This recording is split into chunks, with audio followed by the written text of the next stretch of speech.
Praise the Lord. At tayo po ay dadako na sa pagkinig ng banal na salita natin pinakamamahal na Pinoon. At bilang paggalang, tayong lahat ay tumayo at ito po dadalhin na itong beloved preacher, Mars Pacton. Praise the Lord. Amen. Praise the Lord. Purihin ang ating dakilang Diyos. God bless you po. Ating beloved preacher, Brother Jose Rebilla. Salamat po sa mahal na Panginoon Diyos. Praise the Lord. Bagang mga minamahal, tayo po ay magkaisang manalangin sa mga sandaling ito upang tayo po isamahan, gabayan ng ating pinakamamahal na Panginoon. Praise the Lord. Hallelujah. Opo, dakilang Diyos, makapangyarihan sa lahat, aming pinakamamahal na Panginoong Yesus, aming taos puso pasasalamat, aming pagpupuri sa iyong dakilang banalan, makapangyarihang pangalan, sa bawat yugto ng aming panambahan na kami sinamahan mo, mahal na Panginoon. Salamat sa mga awitin, aming andog sa iyo, maging mga buhay na patotoo, awitin ng mga beloved choir sa mga anak mo nagbigay at nagkaloob ng buong katapatan, naging sa lahat, sa iyong matamis sa presensya na pinadama sa aming pong lahat. Narito kami sa pinakamalagang bahagi, ang pakikinig namin ng mga banal mo salita. Buong puso kami malapit lumalapit sa iyo, humingi na kapatawaran sa mga kami nagkulang, nagkamali ng kasala. Pagpalain mo ang banal na salita sa oras na ito, sa leading prayer ng aming beloved honorable pastor. At sinasaway namin lahat ng mga pangalilangan, lahat ng hadlang, anumang gawa ng kaaway. Cast out from us in the mighty name of Jesus. In the name of Jesus, and everybody shout, praise the Lord.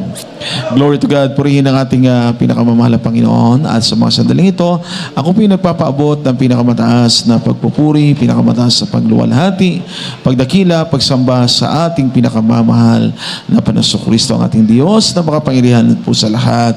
Purihin ang ating mahal na Panginoon. Nagpaabutin po tayo ating pagbati po, pagrespeto, dobling paggalang sa ating beloved honorable pastor, Evangelist Will Estrada Almeida, the entire prophet of God. And also we greet po with love and respect the beloved Almeida children and family, those cherish and remember the blessed life and teachings ng ating dearly beloved honorable assistant pastor Linus Almeida. Sa lahat po, mga beloved brethren, beloved choir members, co-workers, and co-preachers, sa mga beloved webcast viewers, maminamahal throughout the Luzon, Visayas, and Mindanao, and even mga minamahal around the world. Praise the Lord. Magandang gabi po sa ating lahat, maminamahal. Everybody shout, praise the Lord. Maminamahal, napakabuti po ng ating mahal na Panginoon. Tayo po ay mag-aral ng banal na salita ng ating dakilang Diyos. Basahin po natin ang The Gospel of St. Luke chapter 13, verse 24. Praise the Lord. Amen. Praise the Lord. Ito po sinasabi sa aklat ng Lucas, kabanatang 13 at talata ay 24. Magpilit kayong magsipasok sa pintuang makipot, sapagkat sinasabi ko sa inyo na marami ang nangagsisikap na pumasok at hindi mangyayari. Amen. Purihin ang ating mahal na Panginoon, maminamahal. Salamat po sa salita ng ating mahal na Panginoon. Ang Diyos po magpala sa kanyang banal na salita. Amen. Everybody shout, praise the Lord. Maminamahal, ang sabi po ng salita ng ating mahal na Panginoon, strive to enter in at that straight gate. For many, I say unto you, will seek to enter in and shall not be able. Ang ating pasang ngayong gabing ito, strive for eternal life. Everybody shout, praise the Lord. Maminamahal, ang paglilingkod po sa Diyos, ang pagkakilala po natin sa mahal na Panginoon, magmula ng ating siyang tanggapin, magmula na siyang ating paglingkuran, tinugon ng mahal na Diyos ang ating mga panalangin. Pinagpala niya po tayong lahat. Amen? Amen? Maminamahal, lahat po ng mga Kristiyano, lahat po ay pinagpala ng ating mahal na Panginoon. Praise the Lord. Ang biyaya ng mahal na Panginoon ay sagana sa buhay natin. Kaya, sa paglilingkod natin sa Diyos, kinakailangan yung tinatawag na pagpupumilit, pagsusumikap, o pagpupunyagi. Striving. Everybody shout, praise the Lord. Pagka ang isang bagay, maminamahal, ay gusto mo na mangyari sa iyo, matupad mo ang iyong mga pangarap, katulad ng pag-aaral, lahat gagawin mo, mga minamahal. Nandoon ang iyong pagsisikap, nandoon mga minamahal ang iyong mga sakripisyo. Habang ikaw, mga minamahal, ay nagpupumilit dahil may pangarap ka, may nais kang magandang bagay na mangyari sa buhay mo. Bagaman may kailangang sakripisyo, pagtitiis, ngunit gagawin mo ang lahat para sa iyong mga pangarap. Ang ating paglilingkod sa Diyos, mga minamahal, Ang sabi nga, nagpupumilit tayo, nagsusumikap tayo, nagpupunyagi tayo maglingkod sa Diyos sapagkat alam natin pagdating ng araw, merong pangako ang Diyos na langit at buhay na walang hanggan. Habang mga minamahal naglilingkod tayo sa Diyos, ano po, dumarating minsan yung tayo ay lilinisin ng mahal na Panginoon. Tayo, mga minamahal na mga umiibig sa mahal na Panginoon, padadaanin tayo ng mahal na Panginoon sa mga pagtutuwid. Padaanin ka ng mahal na Panginoon, maminamahal, doon sa mga kahirapan. Kaya nga sabi ng Bible, always strive to enter into that narrow gate. Lagi mong pilitin, mga minamahal, sikapin ang paglilingkod sa Diyos. Wala po itong atrasan. Kinakailangan tuloy-tuloy na paglilingkod sa ating mahal na Panginoon. Basahin natin ang ating susunod na verse, mga minamahal. Praise the Lord. Psalms 34 verse 19 and Hebrews 4 verses 1 to verse 3. Dito po sa mga awit, Kabanata 34, ang talata po ay 19. Marami ang kadalamhatian ng matuwid, ngunit inililigtas ng Panginoon sa lahat. Amen. Praise the Lord. God bless you po. Dito po sa mga Hebreo, kabanatang 4, talata ay 1 hanggang 3. Mga takot nga kayo, yamang may iniwang pangako ng pagpasok sa kanyang kapahingahan. Baka sakaling sino man sa inyo ay maging tulad sa di nakaabot niyaon. 2. Sapagkat tunay na tayo'y pinangaralan ng mabubuting balita, gaya rin naman nila. Ngunit hindi nila pinakinabangan ang salitang napakinggan dahil sa walang kalakip na pananampalataya ang nangakarinig. 3. Sapagkat tayong nagsisisampalataya ay nagsisipasok sa kapahingahan niyaon, gaya ng sinabi niya. Amen. Praise the Lord. Gaya ng aking isinumpa sa aking kagalitan, sila'y hindi magsisipasok sa aking kapahingahan, bagamat ang mga gawa ay nangatapos mula nang itatag ang sanlibutan. Amen. Palakpakan natin lahat ang ating mahal na Panginoon. Everybody shout, praise the Lord. Praise the Lord. Maminamahal. Sabi ng Word of God, ng salita ng mahal na Panginoon, habang ikaw ay nagsusumikap, habang ginagawa mo ang lahat, may mga distraction, may mga discouragement sa iyo, may mga disappointment na darating. Kaya nga, many are the afflictions of the righteous, but the Lord delivered him out of them all. Afflictions, maminamahal. Darating talaga yung mga kadalamhatian. Itutuwid ka ng mahal na Panginoon, maminamahal. Dahil ang kalaban, mga minamahal na mga Kristyano, yung kanyang sarili. Isa sa mahigpit na kalaban ng isang mananampalataya, ang kanyang sarili. Everybody shall praise the Lord. Praise the Lord. Dahil meron pa tayong mga weaknesses. Meron pa tayong mga unguarded moment. Kaya, pag ikaw ay tinutuwid ng mahal na Panginoon, sabi lagi, mga minamahal ng ating beloved, honorable parents of the Lord, ating mahal na pastor, ating minamahal ginagalang na assistant pastor, magpakumbaba ka lang sa harap ng ating mahal na Panginoon. Lahat ng ating nararanasan, mga minamahal, hindi yan ang makapagpapasuko sa iyo sa paglilingkod mo sa mahal na Panginoon. Hindi po yung mabigat na problema, hindi po yung mabigat na pagsubok ang makakapagpaatras sa iyo sa paglilingkod mo sa ating mahal na Panginoon. Kaya nga ang mga Israelita, sabi ng banal na kasulatan, narinig din nila yung salita ng Diyos, mga minamahal, ngunit hindi po nila napakinabangan. Sabi ng ating nabasang talatang 1 hanggang sa 3 ng aklat ng Hebreo, hindi nila napakinabangan ang salitang kanilang napakinggan dahil sa kawalan ng pananampalataya. Everybody shall praise the Lord. Let us therefore fear lest a promise being left as of entering into his rest, any of you should seem to come short of it. For unto us was the gospel preached, as well as unto them, but the word preached did not profit them, not being mixed with faith in them that heard it.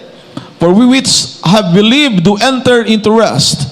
As he said, as I have sworn in my wrath, if they shall enter into my rest, although the works were finished from the foundation of the world. Hindi nila napakinabangan dahil sa kawalan ng panampalataya, dahil sila nag-alinlangan sa ating mahal na Panginoon. Nakita na lang po nila ang lahat ng mga himala na ginawa ng mahal na Panginoon. Dito sa banal na gawain ng Jesus Miracle Crusade International Ministry, hindi matatapos ang himala. Araw-araw, bawat oras, may himala na ginagawa ang ating mahal na Panginoon. Mga dakilang bagay sa buhay natin bilang mga Kristiyano. Kaya hindi ka makapag-isip na mag-alinlangan. Hindi ka makapag-isip, mga minamahal, na ikaw ay manghina, manlupaypay. Yung mga bagay na ginawa ng mahal na Panginoon sa buhay natin, isipin natin, maminamahal. Pagising mo sa umaga, natuto kang manalangin sa Diyos. Amen? Natuto mong kausapin ang mahal na Panginoon. Hindi mo lang kinakausap ang mahal na Panginoon pag may problema ka, pag may mabigat na mga nangyayari sa buhay mo, kundi bawat umaga, bawat oras, kailangang makipag-ugnay ka sa ating mahal na Panginoon. Everybody shout, praise the Lord. Pagkatapos mong manalangin, di ba mga minamahal, pag pupunta ka sa school, sa trabaho, o ano man ang gagawin mo, unahin mo yung kaharian ng ating mahal na Panginoon. Pag nanalangin ka, minamahal, nasa isip mo ang mahal na Panginoon. Sa buong araw na yan, sa maghapon na yan, lahat ng gagawin mo, mga minamahal, may tamang direksyon kang tinatahak dahil inuna mo ang ating mahal na Panginoon. So pag may problema ka na, mga minamahal, praise the Lord, dahil sa pananampalatayang lumalago sa puso natin, pag meron kang pangangailangan sa mahal na Panginoon, natuto kang magtiwala, manalig sa mahal na Panginoon Diyos. Nagahit, mga minamahal, anumang problema, kahit anumang dumarating sa buhay natin. Kaya nga nagiging matagumpay ang Kristiyano pagka meron siyang pagtitiwala, pananalig po sa ating mahal na Panginoon. Kailanman hindi tayo binigo ng ating dakilang Diyos. Hindi na makinabangan ng mga Israelites sapagkat sa dami ng kanilang bilang na lumabas sa Egypt, iilan lamang ang nakapasok doon sa Promised Land. Kaya nga habang tayo nagpupumilit na maglingkod sa Diyos, habang ginagawa natin ang kalooban ng ating mahal na Panginoon, huwag mong intindihin yung magiging hadlang sa iyong pagsisikap. Ang nasimulan nating pananampalataya, ang nasimulan nating paglilingkod sa Diyos, dapat nating tapusin ito, mga minamahal, hanggang sa araw ng pagbabalik ng ating mahal na Panginoon. Everybody shout, praise the Lord. Sapagat kung sumuko ka na, kung huminto ka na, ang hindi natin alam, malapit na pala ang finish line. Everybody shout, praise the Lord. Basahin natin ang next verse po, maminamahal, Philippians 3 verse 13 and 14. Dito po sa Pilipos, Kabanata 3, ang talata po ay 13 hanggang 14. Dito po tayo sa 13. Mga kapatid, hindi ko pa inaaring inabot, datapot isang bagay ang ginagawa ko, na nililimot ang mga bagay na nasa likuran at tinutungo ang mga bagay na hinaharap. Nagtutumulin ako sa hangganan sa gatimpala ng dakilang pagtawag ng Diyos na kay Kristo Jesus. Amen. Everybody shout, praise the Lord. Maminamahal, sabi ng Word of God, kapag ka ikaw ay talagang maalab yung pag-ibig mo sa mahal na Panginoon. Amen? Hindi mo, mga minamahal, iniisip na meron ka nang narating. Laging, mga minamahal, naiisip natin, katulad ng ating beloved honorable pastor, nagpapatuloy, nagtutumulin hanggang maabot ang hangganan ng pananampalataya, hangganan ng paglilingkod sa ating mahal na Panginoon. Wala pang nagagawa. Amen? Kahit gaano na yung karami yung naibigay mo. Amen? Gaano na karami, mga minamahal, yung nagawa mo. Huwag mong bilangin yan. Sapagat habang ginagawa natin ang kalooban ng mahal na Panginoon, gumawa ka lang na gumawa para sa mahal na Panginoon. Everybody shout, praise the Lord. Yung mga kaluluwang nadala mo sa gawain ng mahal na Panginoon, dahil sa iyong pagbubumilit na maihasik sa kanilang salita ng Diyos, maibahagi ang salita ng mahal na Panginoon, yung mga nadala mong kaluluwa. Amen? Sa isang kaluluwa pa lamang ay laksa na mga anghel ang nagkakatuwa dahil sa isang makasalanang nagbalik loob sa ating mahal na Panginoon.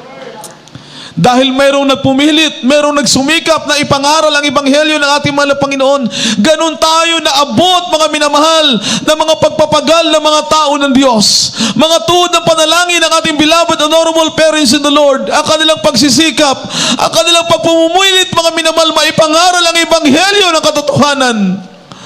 Pagpupumilit na magsakripisyo, manalangin, sa kanilang mga pagluha, tayo ang naging bunga ng walang patid na panalangin ng mga tao ng Diyos.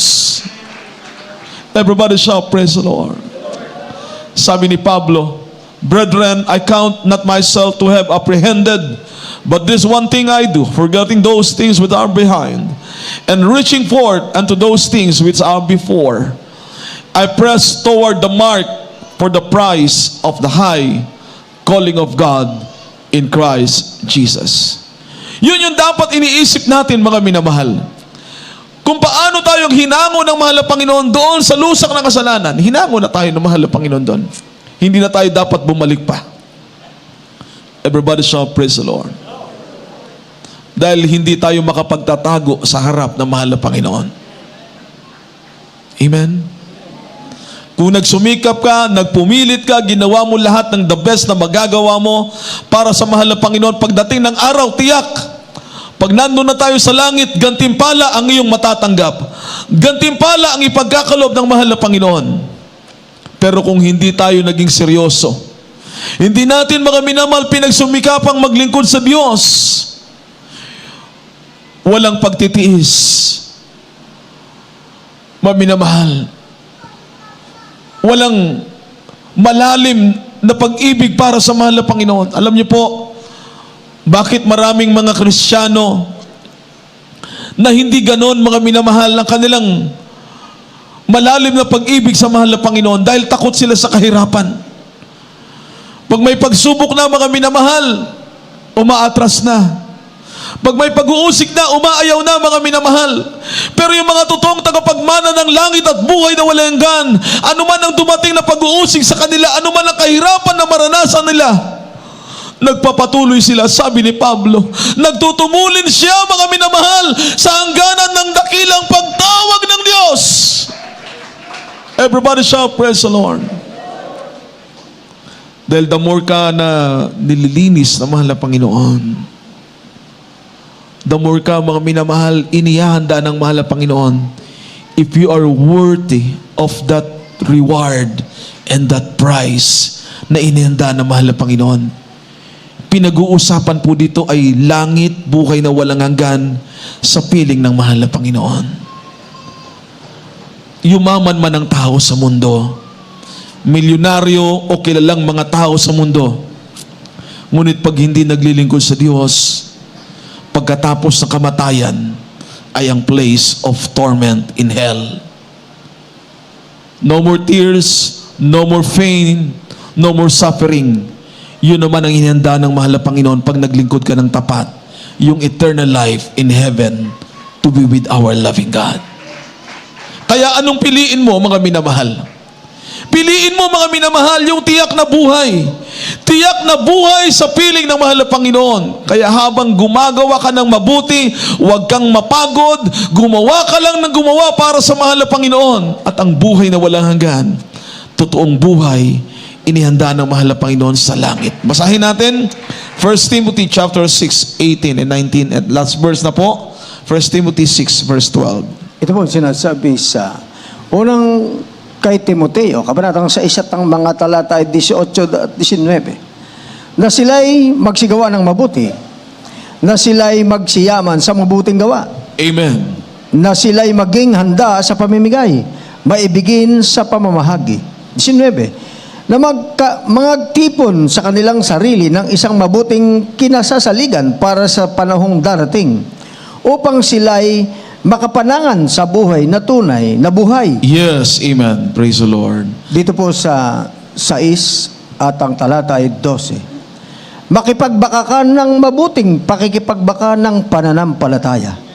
manangan ka sa buhay na walang hanggan, na dito'y tinawag ka, at ipahayag mo ang mabuting pagpapahayag sa harapan ng maraming mga saksi. Amen. Everybody shout, praise the Lord. Everybody shout, amen. Mga minamahal. Napakagandang pangako ng mahal na Panginoon, mga minamahal. Kaya ang sabi ng Bible, pag ikaw ay naglingkod sa Diyos, strive. We need to strive, mga minamahal. Magpatuloy ka, manatili ka, magpumilit ka na maglingkod sa Diyos. Strive for eternal life. Habang ginagawa mong kalooban ng mahal na Panginoon, binibigyan ka araw-araw ng kalakasan ng ating mahal na Panginoon. Binibigyan ka, mga minamahal, ng tunay na biyaya, pagpapala, yung lakas na galing mismo sa ating mahal na Panginoon. Do good at all times.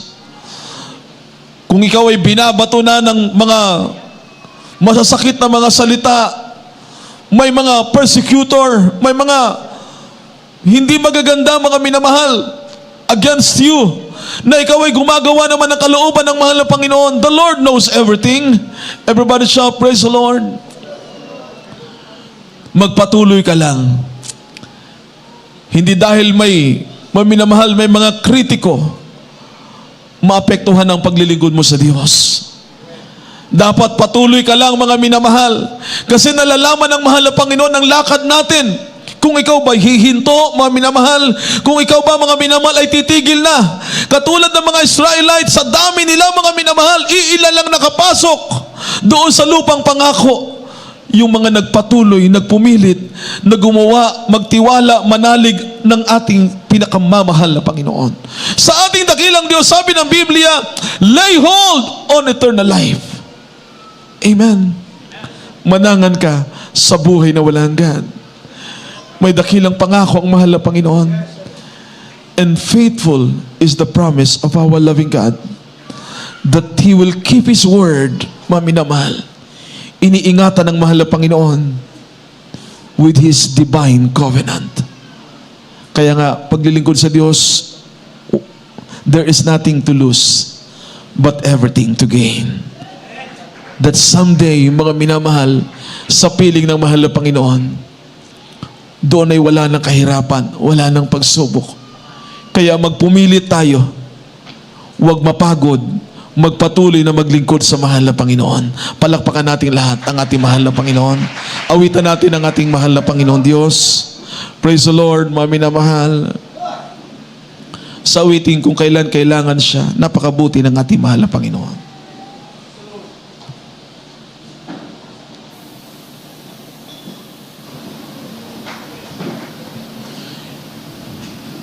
Sa buhay ng Kristiyano, minsan ay dumarating sa atin.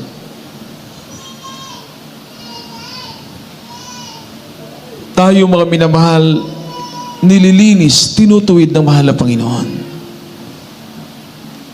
Huwag nating kakalimutan, hindi tayo iniwan at hindi tayo pababayaan ng mahal na Panginoon. Lagi nating kailangan ng mahal na Panginoon sa buhay natin. Hindi natin kayang mabuhay kung tayo lang.